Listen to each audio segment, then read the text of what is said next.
يحمل هذا العلم من كل خلف عدول۔ السلام علیکم ورحمۃ اللہ وبرکاتہ۔ امید کہ آپ تمام سامعین کرام بخیر و عافیت ہوں گے۔ سامعین کرام، قرآن مجید میں جگہ جگہ لفظ اہل کتاب ملتا ہے، جس سے مراد یہود و نصارہ ہیں، کیونکہ حضرت موسیٰ علیہ السلام اور حضرت عیسیٰ علیہ السلام کو یکبارگی توریت اور انجیل عطا کی گئی تھی، جبکہ ہمارے نبی صلی اللہ علیہ وسلم پر قرآن موقع بہ موقع نازل ہوتا رہا اور 23 سال کے عرصے میں مکمل قرآن نازل ہوا، لیکن کتابی شکل میں نہیں، بلکہ آپ صلی اللہ علیہ وسلم کے قلب اطہر پر نازل ہوتا رہا، اور تقریباً حضرت عثمان رضی اللہ عنہ کے زمانے تک قرآن مکمل کتابی شکل میں نہیں تھا۔ یہ حضرت عثمان رضی اللہ عنہ کا کارنامہ ہے کہ آپ نے مکمل قرآن مجید کو کتابی شکل میں جمع کیا۔ لیکن اہل حدیث حضرات کو آپ کی اذان ثانی پر تو اعتراض ہے، لیکن آپ ہی کے جمع کردہ قرآن کے نسخے کو یہ لوگ تلاوت کرتے ہیں، یہ تو انہیں بدعت نہیں دکھا۔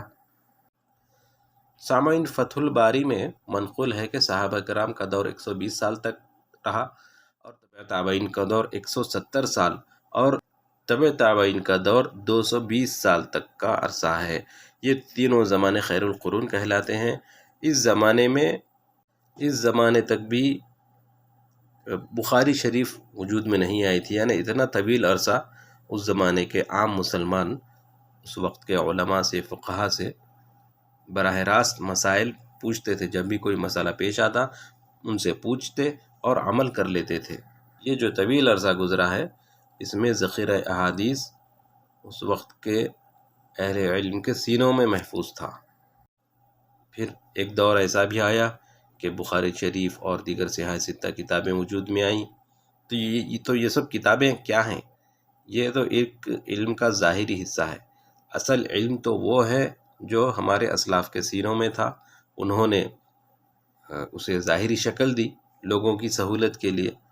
تو کہنے کا مقصد یہ ہے کہ کتابیں اصل نہیں ہوتی، اصل ہوتے ہیں صاحب کتاب، صاحب علم، اہل علم، جسے اللہ نے فرمایا ہے فَاسْأَلُوا أَهْلَ الذِّكْرِ۔ تو یہ لوگ اصل ہوتے ہیں، ان سے مسئلہ معلوم کیا جائے گا، کتاب کو خود سے پڑھ کر مسئلہ معلوم نہیں کیا جائے گا، یہی اصول ہے۔ آپ تھوڑا سا غور فرمائیں، کتابوں میں جو احادیث ہیں، ان میں جو سندیں ہیں اور اس میں جو راوی ہیں، وہ دراصل روایت کے صحیح ہونے کی گواہی دے رہے ہیں، یعنی کہ احادیث کا جتنا بھی ذخیرہ ہمارے پاس ہے وہ سب سچے اور ثقہ امتیوں کی گواہیوں پر منحصر ہے۔ اور ثقہ امتیوں کا یہ لفظ میں نے اس لیے لایا ہے کہ غیر نبی کی کوئی بات، کوئی قول عمل غیر مقلدین اہل حدیث کے نزدیک حجت نہیں ہے۔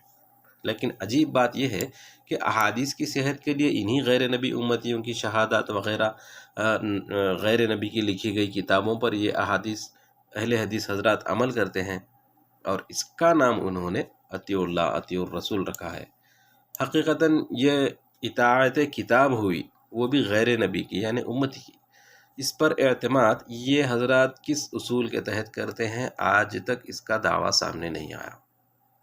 اور یہ 14ویں صدی میں پیدا ہونے والے ان اہل حدیث نامی فرقے نے امت کو احادیث کی کتابوں کی اہمیت بتانے کے لیے تقلید کی برائی کی، اور تحقیق کی اچھائی کو بتا کر کتب احادیث سے عوام کو روایات دکھا کر، اور یعنی روایت دکھا کر اسلاف پر اعتماد کی راہ سے ہٹا دیا اور کتابوں پر اعتماد کی راہ پر لگا دیا۔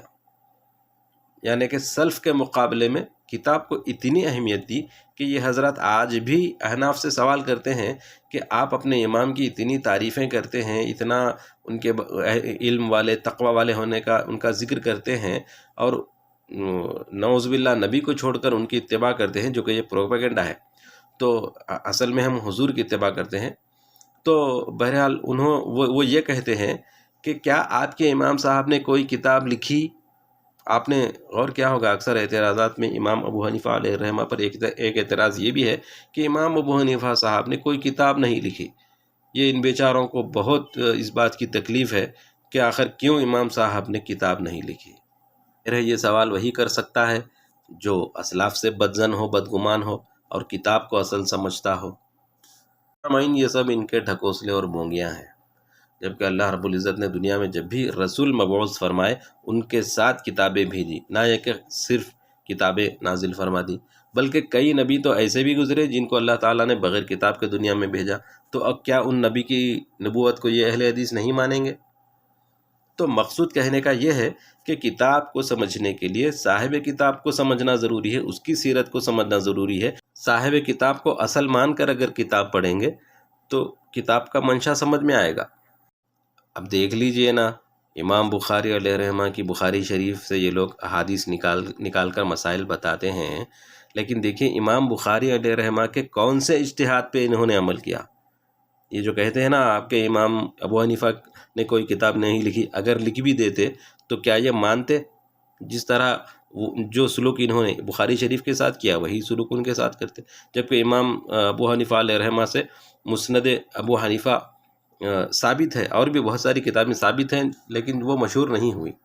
اور عوام کو کتابوں کے پیچھے چلانے کے لیے یہ باتیں پھیلاتے ہیں کہ علماء دین کے ٹھیکیدار نہیں ہیں، بلکہ علماء اس امت کو جہالت میں رکھنا چاہتے ہیں۔ ان علماء نے امت کو اتباع شریعت سے ہٹا کر اماموں کی تقلید پر لگا دیا، اس طرح اتباع خدا اور رسول میں اماموں کو شریک کر لیا، لہٰذا تقلید شرک ہے، حرام ہے۔